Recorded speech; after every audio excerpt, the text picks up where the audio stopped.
how have things been different from you? Because usually, in college, you guys see them more than the coaches do 12 months out of the year anyways, from total time, especially in the summer. How's that been a little bit different this year compared to years in the past?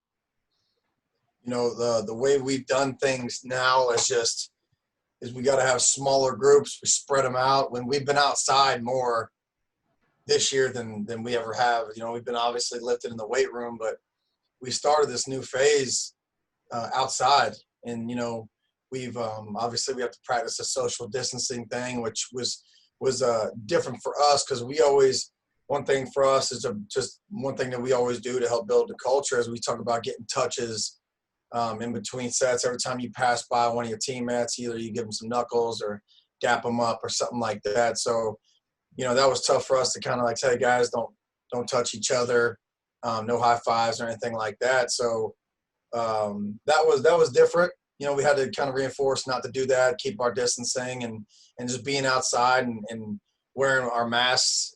Eventually, when we did get inside, so it was different for everybody, because we've been so close as a team, and we just everything we do it together. We break it down a lot. A lot of teams that the other teams do around the nation, but we spend a lot more time outside. Yeah. And with that, being in the 80s, the high 80s here. I think I don't know what the highest it's been. I know we got 89 one day, but just to making sure our guys have their own water bottles. Right. Making sure you're bringing your water bottles. Making sure we have hand sanitizer. Making sure everything is clean before the guys get on, after they get off. Cleaning barbells.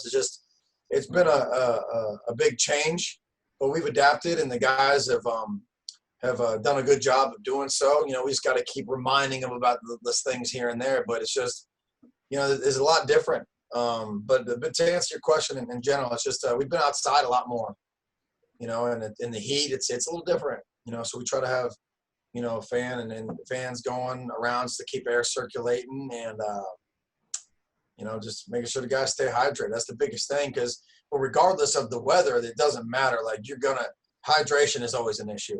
The hotter it is, obviously the risk of dehydration goes up, but, you always have to work on hydration.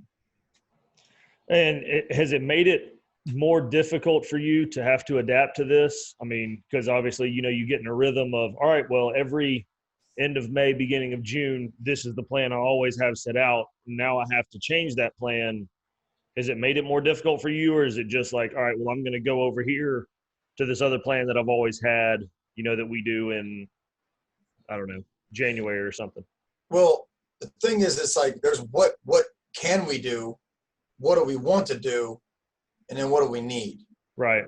Right. So when we're creating these plans, so the biggest thing is okay, our guys have been out for how many months? We're going to let's assume the worst case scenario. So let's assume that they have done nothing at all. So when we come in, here's the plan. This is what we're going to create here. What are the issues? So they haven't been strength training. Some have, some haven't. But again, we're assuming they have it. So we have to slowly build them back into it. We got to just slow cook it to where, on a scale of 1 to 5, 5 being the hardest, we want it to be like a 2, the training session, just to get build it back in because, we don't want to hit them too hard too early because when the volume and intensity goes up too fast, that's when injuries occur. So we want to get the strength back and do exercises that's going to progress them back in slowly. So what can we do? Best thing for us to start off with is be outside, and what do we want to do? Well, we need to get our aerobic conditioning back up. So how are we going to do that? We're going to do the old run-walk method. So we're going to run the distance of the field, walk the width. And what we do is we hold them there at the corner just to plug in a little bit more rest time. And, we don't put a time on the run either. We say, okay, down, over, kind of set the pace, just not to be too fast, being outside as well. And just, again, what do the athlete need? What do the athletes need? So it's not necessarily like a plan that like this is what we did in the past. What we're doing now is different than what we did in the past because, again, we're outside right now. But, we still need to get that strength back, hamstring strength. We're doing a lot of eccentrics. We did trap bar deadlifts with a 5-second eccentric. Again, Why the eccentric? We're building up the strength in the muscle, the tension, helping re-strengthen those tendons. And also with the 5-second eccentric, you're limiting the load, making sure the technique is done right. But again, it's about what can we do and what do we need.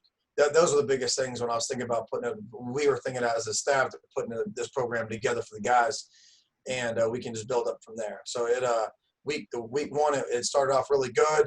Guys did a really good job being locked in on the details of the coaching and the technique and everything like that. So we were really pleased with the start of it, and the guys kind of getting back in. So, what we did is we brought the guys. We didn't bring the whole team back in. We brought them back in waves, and then within those waves, we had 40 guys, and then we split them up into groups and trained from there. So, for what it was and the efficiency of what we were looking for, it went really well. Gotcha. Now, how long have you been at Middle Tennessee? 2.5 years. I got here in January of 2018. And where did you go to high school? Where grow up? I grew up in Fort Myers, Florida, North Fort Myers, Florida. I went to Riverdale High School down there. And I was born in Fort Lauderdale. Then we moved across the state when I was probably, 6 or 7 years old. And I was raised there in Fort Myers the rest of my life until I went off to college, obviously. All right. And yeah, so where did you go to college? I didn't have any offers or anything like that coming out. So I ended up going to a junior college. After I graduated high school, I worked construction, and then I went to a junior college in northern Minnesota called Mesabi Range Community and Technical College. Went there. I didn't play my first year. Then I started second year at Corner, and then I ended up going to a NAIA school, small school in Lebanon, Tennessee, called Cumberland University, and I finished out there. And then I got into strength conditioning. And so what was your degree in? Exercise science with a minor in strength conditioning. Okay. What made you want to go that exercise science route? Well, when I was in high school, I had a coach that, meant a lot to me, took me under his wing, and I didn't really have much, and he helped me out, helped guide me, stuff like that. And he meant a lot to me. It was then where, his impact on me inspired me to want to be a coach. And then when I went to junior college, I was there. And then first year we didn't have a strength coach. And then we had this guy come in. I mean, the coaches were just running it. We had this guy come in, and he was helping, and he talked about how he was a strength coach. And that kind of inspired me to want to be a strength conditioning coach. So I wanted to do the exercise science route, and that's what really got me into it. And so have you always liked science? Did you not like science before that, or what? Well, science always interested me, but I didn't get it for the science portion of it. It was more of the strength coach. It was, okay, I'm going to go the exercise science because I want to be a strength coach. Yeah. And it was just one of those things where just because I wanted to be a strength coach, I was interested in that because it's one of those things where you got to do it. And then luckily they had a minor in strength conditioning as well. So it was good. It obviously worked out really well. So after Cumberland's, how did you what was your next venture? Well, from there, I was trying. At Cumberland, we didn't have a strength conditioning program. Oh, wow. So a friend of mine, so the coaches were running that. A friend of mine was like, hey, here's this plan. Here's my idea. We can get a strength program started here. So we talked about it. He put together the plan, proposed it. They created it. This is when we were done playing. And so he was a year behind me. So let me backtrack a second. So I would help out after I graduated because I was still trying to get into the realm of things. I was trying to get a grad assistant position. I was trying to get an internship somewhere. And so he did that, proposed it, created it. He got the head position. I was helping him out. And then I went to Vanderbilt University. And that's where I met John Sisk. And he allowed me to get in with them and intern with them. And that's really what got me started. And, that's what I call getting me started on my path. Because from there, then I went back. My friend left Cumberland. I was the director of Cumberland. And then after a year, that Vanderbilt staff got let go. My mentor, John Sisk, he went to Furman University, asked me to go there with him. And then we were there for a year. Then he went to Georgia Tech, asked me to come with him. I went with him there. And then after that, I went to NC State. And then here I am at Middle Tennessee State University. So is this your first Division I head strength job, or was Yes, sir. NC State one? Okay, all right. At NC State, I was just an assistant. Assistant. Okay. So how would how would someone who obviously has an exercise science degree and you've been under a lot of good mentors in this field, how do you come up with a plan for your athletes? I mean, it is as far as sets and reps and core lifts and things like that, you know, where one coach might say, well, I do it this way because that's how I've always done it and I've seen results. But then you have your way that's totally different. You know, how do you come up with your plan? You know, everybody's got their whether it be your philosophy or your principles, whatever it may be, and everybody does things differently. But you know, when you're creating a plan, it's like what type of the year it is, what are the needs? You know, like we didn't know what the guys did, so we got to rebuild that aerobic base. You know, you got to build the foundation like a pyramid. The foundation is the bottom. If the foundation hasn't been built, so if I try to go in all these explosive movements that my body isn't prepared for, what happens is you haven't built the foundation. And if you turn a pyramid upside down, that point, it can't hold the pyramid. So you got to build the base first. That's the most important thing. And where have you been off? Like, so at the end of the season, you know, when we start training in January, it's like, well, did we have a bowl game? You know, if you won a national championship, you know, sometimes those teams only get a few weeks off before they start to win a training. So again, it's where are you at? Where are you at this point in time? What are our needs? What can we do? You know, so it's a bigger process than just thinking like sets and reps and exercise and certain things like that. It's like, where are we at? How much time have we had off? Like if we just come off a season off of 2 weeks, long season, 2 weeks rest, our guys still, I mean, not that we experienced that, but I'm saying like if you were there, you know, you got to think about how they still are dealing with recovering from a long season. So, you know, you gotta put on paper, you gotta think about, okay, again, what do we want to do? What do we need to do? What can we do? And then we go from there. What exercises do we need to start off with? You know, maybe we have had a month off or 6 weeks off.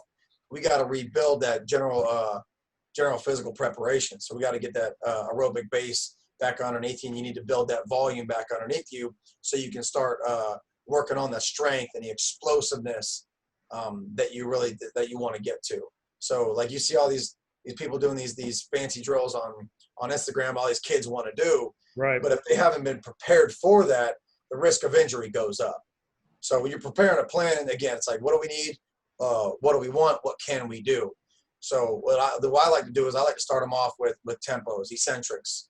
Again, it controls the movement, it controls the load, and it allows us to do the movement properly and gets the guys prepared.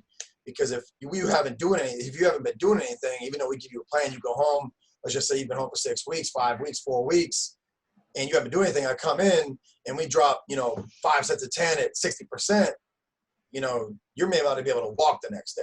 Yeah. So what I like to do is like the lower volume with the lower load with the eccentric movement allows us to be able to get some training in there and with a controlled movement to prepare you for a little bit higher volume and also too the higher training load.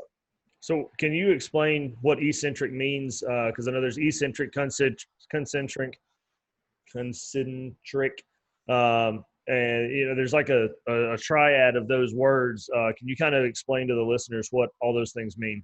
Yeah, so eccentric is the lowering of the weight. So if we're talking about a squat, it's on the way down, Mm-hmm. right? Or if we're talking about a pull-up, after I come up, it's on the way down. Or a lat pull down, it'd be on the way up, the lengthening of the muscle. So what happens is you're staying in a contracted position, but there's lengthening of the muscle, right? So on a squat, you're controlling it on the way down, or sometimes people free fall. So what we do there is on the eccentric portion, you're getting a lengthening of the muscle. And so again, you're creating that tension, that time under tension on that muscle to help strengthen it and also build up the tensile strength to help prepare them for the stronger weight, the more explosive. Now, say if we're talking about the squat, when you're going down, you got the eccentric motion. Then at the bottom, before you come back up, you'll have a slight isometric. So the isometric is a hold. So when you're holding, so at the bottom of the squat, we're going to hold that. I mean, if we're planning an isometric hold, so we may do an isometric hold for 2 seconds at the bottom of a squat. And then the concentric would be on the way up.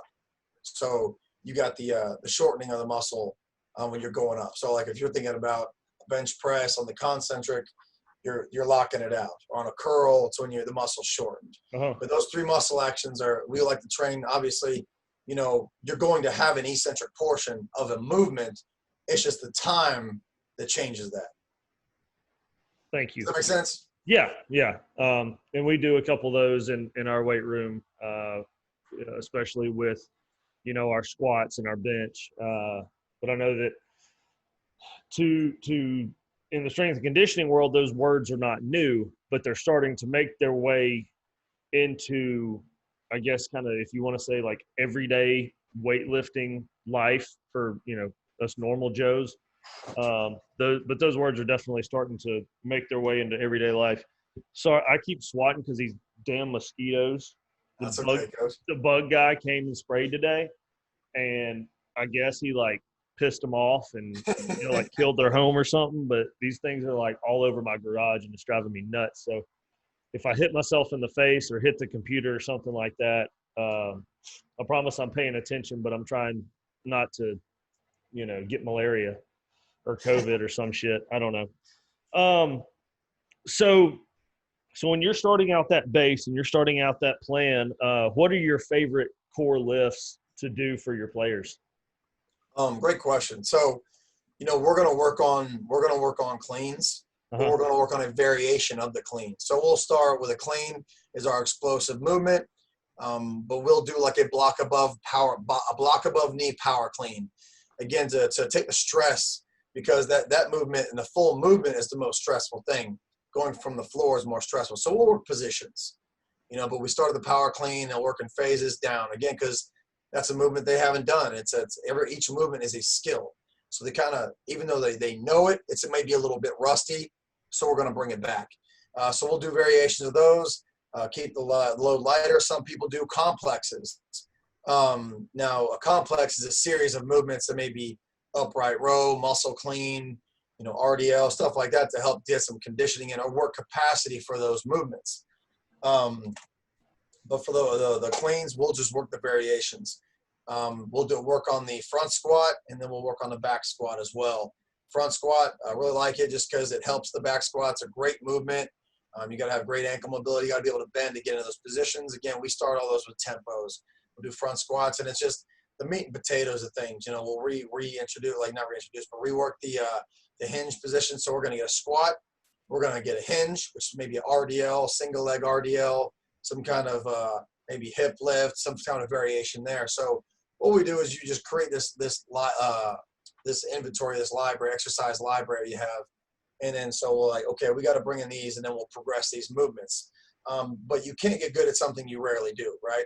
So squatting is something that we are going to be good at, that we're going to work at, because you play with your feet in the ground. We can talk about the benefits all day long. So with the front squat, you're working on posture, position, everything like that. So in your lower body strength, it's more knee dominant. So that's a knee dominant movement. We're going to get our hinging in, and then we're going to get our back squat movement, and we're going to progress on those as well. But we're going to get our pushes, our pulls, whether that'd be the bench, bent over row, seated row, overhead press, lat pull, pull-ups, single arm dumbbell rows, our squats, and our hinges, and our lunge patterns as well. So we're going to be working all those. Those will be worked year round. Again, it depends. If we're talking about our single leg variations, we'll start off with a split squat. We'll start off and then we'll progress to a lunge variation, and then we'll go rear foot elevated. So that's kind of the progression of those exercises. The front squat's kind of something that's going to start in, and as the heavier we'll go, our days will change to where that front squat will kind of turn into a dynamic effort day. So the dynamic effort day is more of a speed movement, lower volume, and then we'll kind of get some explosive movement out of there. So there's less weight on the bar, but the chain on there loads it at the top, deloads it at the bottom. Again, releasing, lowering the stress on the body. So we'll have, like a heavier day. We'll progress once we get in the summer, or those heavier phases, we'll have a heavier day and a lighter day. What you were talking about the ankle mobility with the front squats, being able to progress into the back squats. Is there stuff that you do extra that helps lengthen and stretch out that ankle mobility? Yeah, and that's something we focus on year round Yeah. because, you know, a lot of athletes don't have the ankle mobility. A lot of people in general have tight calves, especially athletes. And then we got to think about, okay, them just being tight in general. And then you may have structural issues, you know, or some guys may have ankle surgery, or some guys may have a lot of ankle sprains, which prevents them to get in those right positions. So a quick fix for us is to either elevate the heel or put them in a weightlifting shoe. Now, what we do outside of that is we'll foam roll. We foam roll the bottom of the foot with a baseball, loosen up that tension underneath there because a lot of tension gets built up underneath that on the bottom of that foot. So we'll roll out the foot, we'll roll out the calf, and then we'll do stretches such as, you know, like an ankle mobility, hamstring stretch, just getting that knee into that position, just stretching it out. A simple calf stretch. Right. You know, we'll get that done. So, and we stretch out the big toe.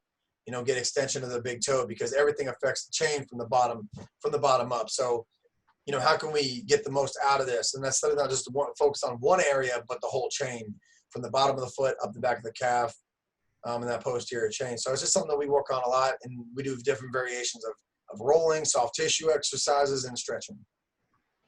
And I know that there are a handful of parents of, you know, some young kids in the North Georgia area. Hopefully, obviously, I want to go break this outside of North Georgia and Georgia, but the podcast wise. But if you're a parent listening and you're wondering, you know, how early is too early to get my kids involved in weightlifting? What are the pros and the cons? What would you tell those parents? So just like when we talk about weightlifting, right? So there's different terminology. Weightlifting, when the term is like weightlifting, is you think about that term is like the Olympic lifts, like the clean, the squat, the jerks, the snatches, all those, right? So as a parent, if I'm thinking about getting my kid into like weight training, right, the most important thing is the movement itself, right? So whereas you see some really good movements out there and you see some not so good movements out there.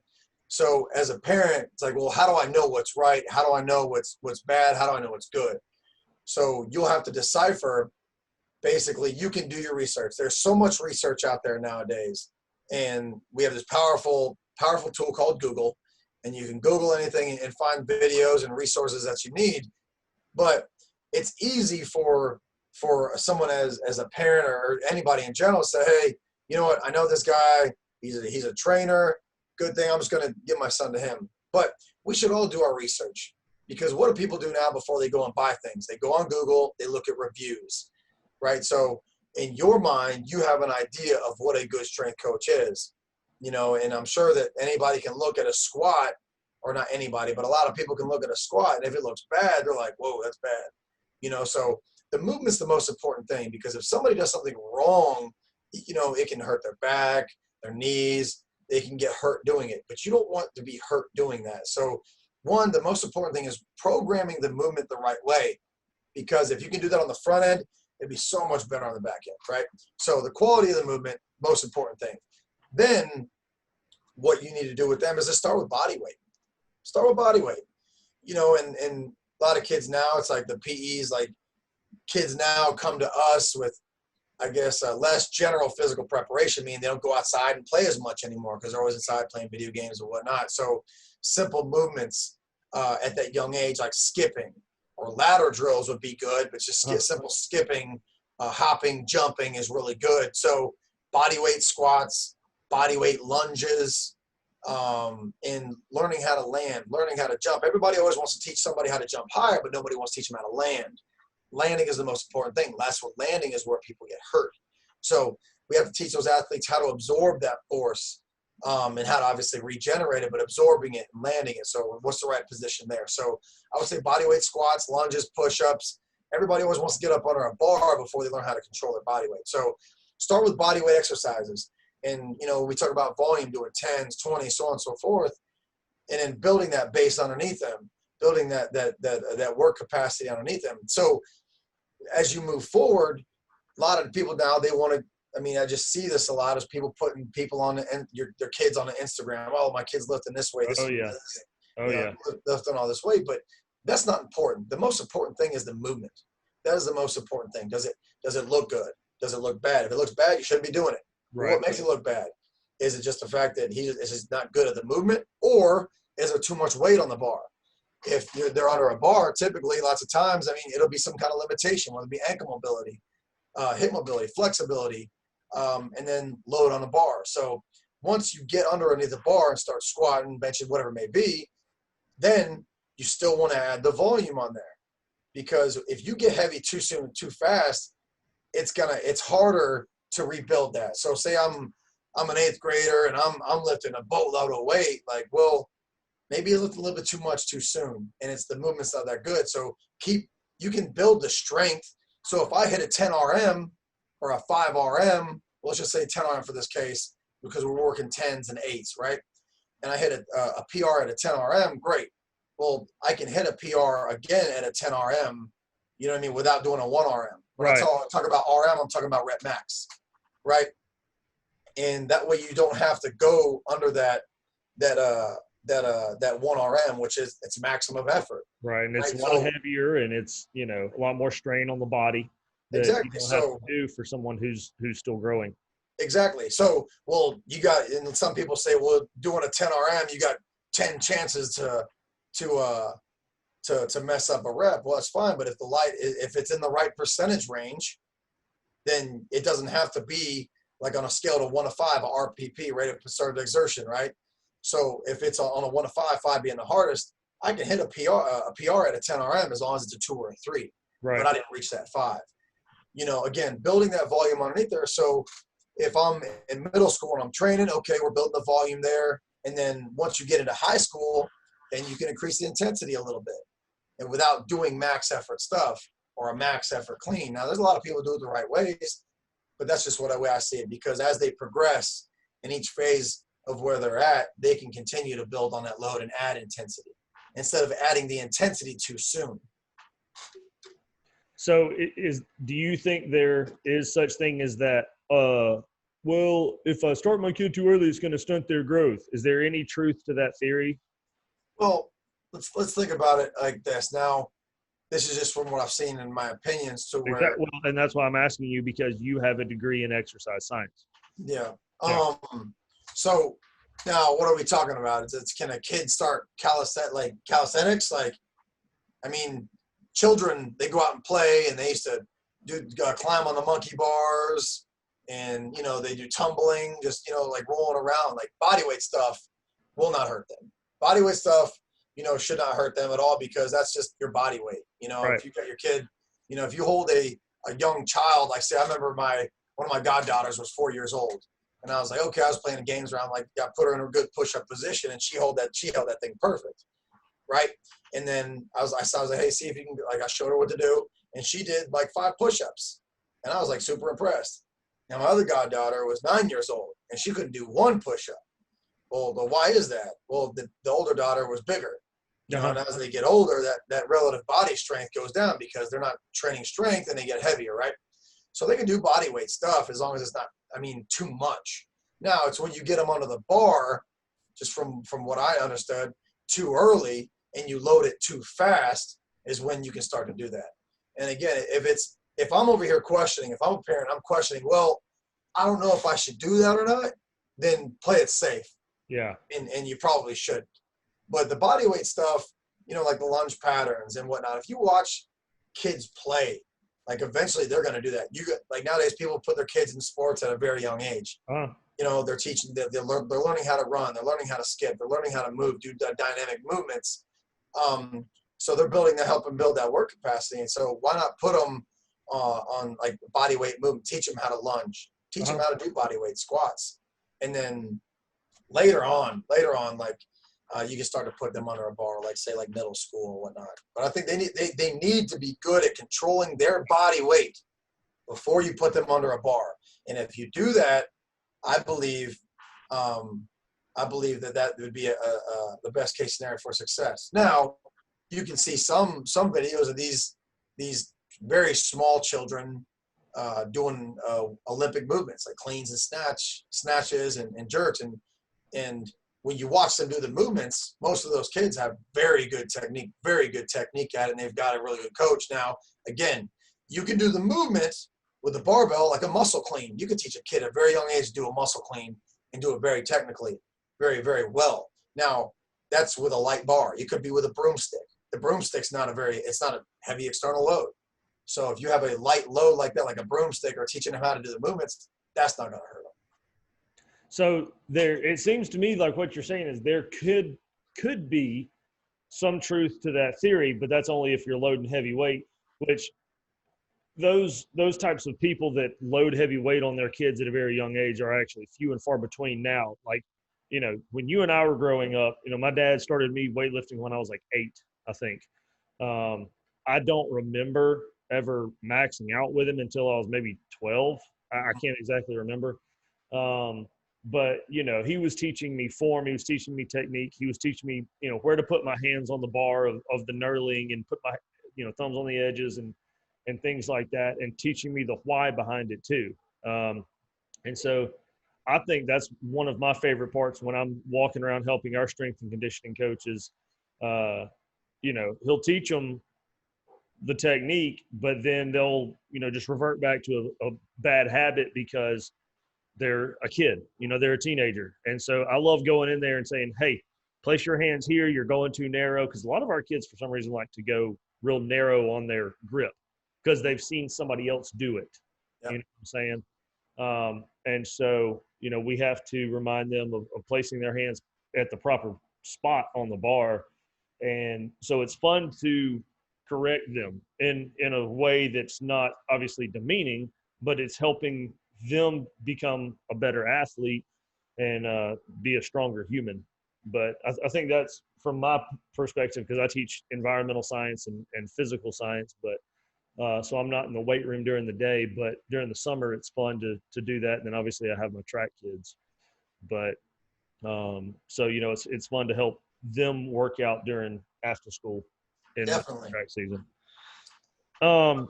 So if you're going and you've created this plan and you got this foundation for your athletes, let's say somebody is just taking your plan and just blowing it out of the water as far as they're getting really strong really fast and they're not on the juice.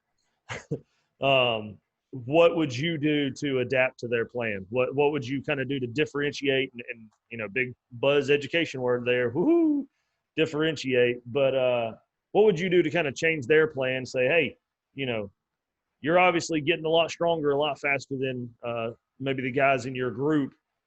Maybe I'll move you to another group, or do you change anything or add anything to their plan specifically? That's a great question. So, it comes back to, if a guy's weight, if we've got his, whether we maxed or I've got an estimated max for him and he's just smoking the weight, so I'm like, okay, he's rolling through this thing. He's adapted fast. What we'll do is we'll make jumps to his weight. So maybe his max went from 300. He's moving the weight really fast. We'll bump him up. So, because not everybody is the same strength on every day, right? Strength, it varies, right? So we'll bump his max up. And if he continues to do that, what we'll do is just make these small bumps here and there. So maybe take him to 305.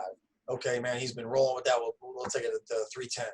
Now you get some guys that are like super strong, really, really strong. So say we got one of our guys here that, he can squat 600 pounds. Well, does he need to squat more than that? So what we do from there is we'll take him and we'll put him, we don't have a lot, we've only got a couple, we've got a Tendo unit.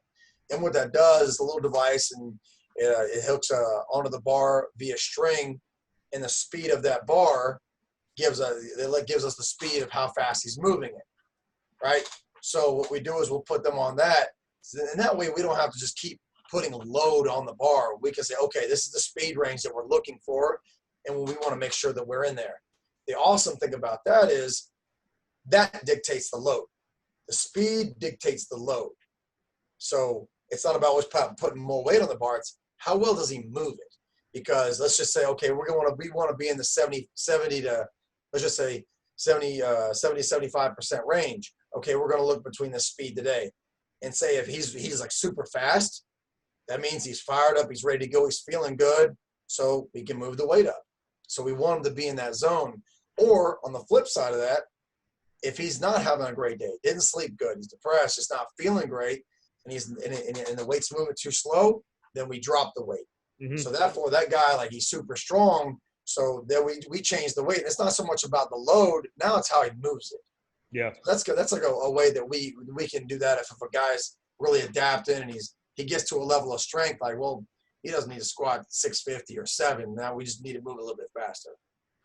That was something else. I'm glad you mentioned that string and telling the speed, because that was something else that I thought of yesterday when I was thinking about things to ask you. What kind of science or technology kind of stuff do you use in the weight room that helps you, gauge their strength and things like that, you and I didn't grow up having in a weight room? Well, or what would you like to have if you don't have it right now?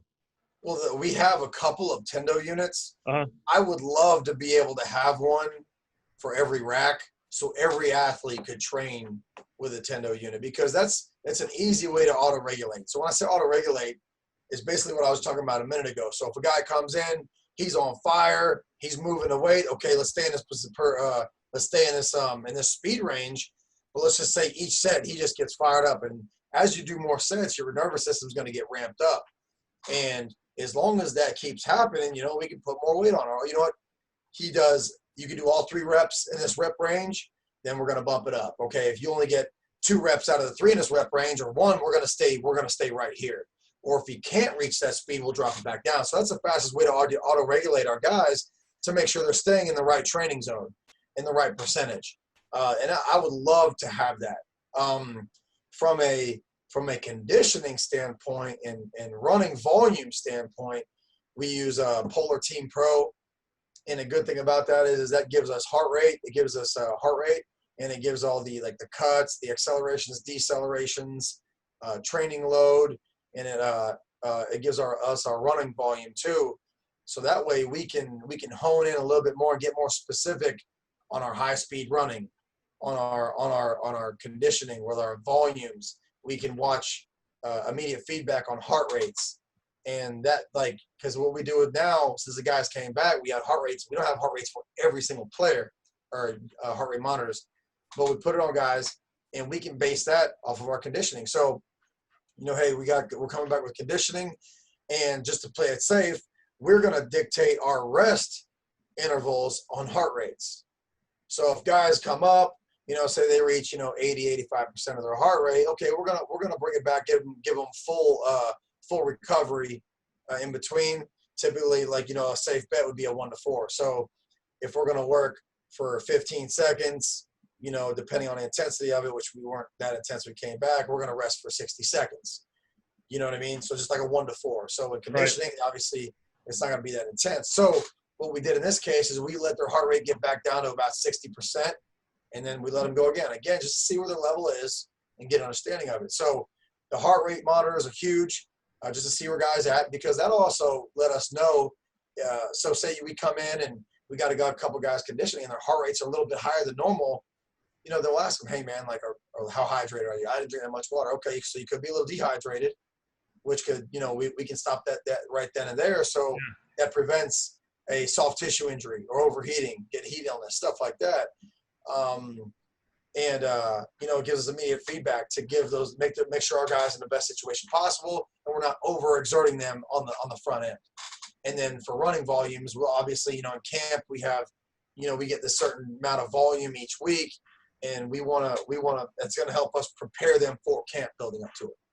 Do y'all test their 40 still in college, or is that not a thing anymore, or what? What do y'all test as far as maxes and speeds and things? I just don't know what's changed between high school and college and things like that. Definitely. And it goes back to, what do we want? What can we do, and what do we need, right? So I've been places where we tested 40, and I've been places where we haven't. So, it's what are we doing it for? Why are we testing it? Is it for the coaches? Is it for the athletes? And we have not tested it since I've been here. What we test on is the bench, the squat. We test it on the deadlift. We test on the vertical jump, the broad jump. And what we did for speed is we have our speed days. We keep the linemen, we keep everybody in acceleration, meaning anywhere from 10 to 20 yards. And then, like if we got a normal year, so in the summer, I mean, we'll train acceleration, sled pulls, sled sprints, and then with the skill guys, we'll get into flying sprints. Well, because the fastest thing that we can do, the most powerful thing we do is top end sprinting. You know, in a top end sprint, 3 to 5 times your body weight, you're not going to get that anywhere else in the weight room. And then they got to go out on the field and they have to sprint. They have to sprint in a fatigue state, which, I mean, they have to sprint out there in general. They got to get at top speed. If you're running a post as a receiver, if you're at a corner covering him, you're going to reach that top speed. So we have to prepare our guys for that. Now, got him. Got it. Now, like, we have to get our guys prepared for that. So we'll do the flying sprints. We'll build up flying 10s, flying 20s, flying 30s. Well, what do you say? What is that? That's an area where I want to try to reach, you know, a top speed or near top speed for 10 yards and then cycle out of it. Then build up for 20, hold that top speed or that near top speed for 20 and then cycle out. And then the top speed, build up, hold it for 30 and cycle out. So we're not holding that long. So no, we don't test for 40s.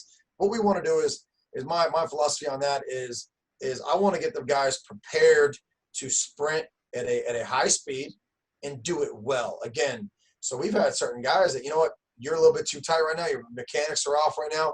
So we're going to keep you on the sled sprints right now. Now, how do we work on our mechanics? We do like wicket runs. We teach those proper mechanics every single day in the warm-up.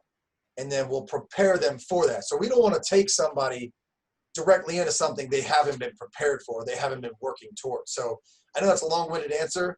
So we don't test the 40s, but what we do is we do prepare them to sprint at a high velocity. Right. Is there anything else that you want to harp on before we close this thing out today? Are there any questions that I said I was going to ask that I forgot? I don't think so. Talked about creating a plan, adapting a plan. We talked about the child stuff. You know, the biggest thing is, like I said, it's like, you know, nobody has all the answers, and I can give answers right now, or anybody can give answers right now. But, and again, it's like our philosophy is I don't want to put the square peg in the round hole. Why? Right. Because it's not going to fit. So when you're thinking about doing something, just because I have something on the sheet of paper doesn't mean it's going to work for you or me or anybody else. So a lot of people are like, hey, coach, you know, you mind sending over your program? Well, actually, I do mind, because one, you don't know how we coach it, and I don't know how you're going to implement it. We can't just hand it to our athletes, and you don't know what your athletes are ready for. Right. You know, so the biggest thing is just figuring out, you know, don't put the square peg in a round hole. Don't give your athletes something they're not ready for. You as an individual need to either find a coach that can figure that out or do the research yourself to really figure out what they need.